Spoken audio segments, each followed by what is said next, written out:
Well, we wanted to find out what investigators may be dealing with and following up on cases like this one. Channel 5's Taylor Winkle looked to Valley law enforcement for insight. For years, Rio Grande City Assistant Police Chief Joe Solis investigated crime. The first 24 to 48 hours is the most crucial because everything is a lot fresher. Almost 36 hours ago, a little girl was critically injured in a hit and run in North Palmview.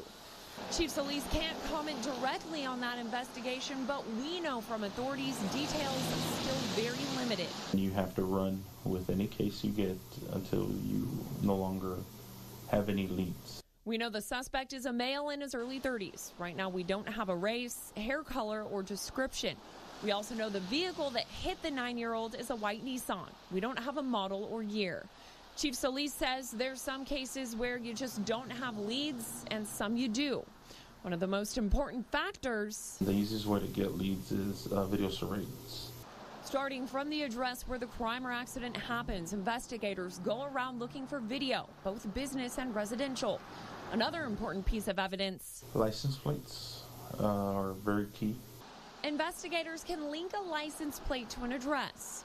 But what about when license plate numbers and surveillance video are missing? You go to the old school fashion, drive around the neighborhood, anybody you see out and watering their yard, you get off and talk to them. Hopefully a witness or someone who knows something will lead police to a viable lead. The Rio Grande Valley, law enforcement-wise, is very connected. It's also important to build relationships. Other police departments, the county, border patrol, and state agencies. We've had cases in the past where the Rangers have helped us out and given us a list of all the vehicles that match the description that are registered in Stark County.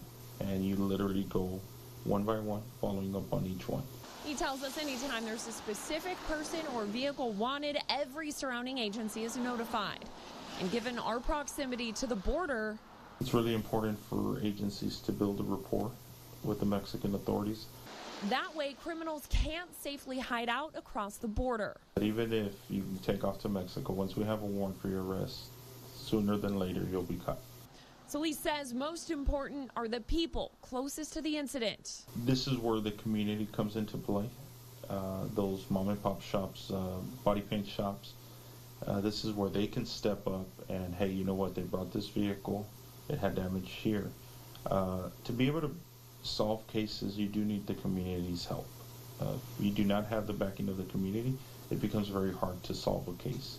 He says even when leads don't seem obvious to you and me, there's still work for investigators to do. Taylor Winkle, Channel 5 News at 6, Rio Grande City.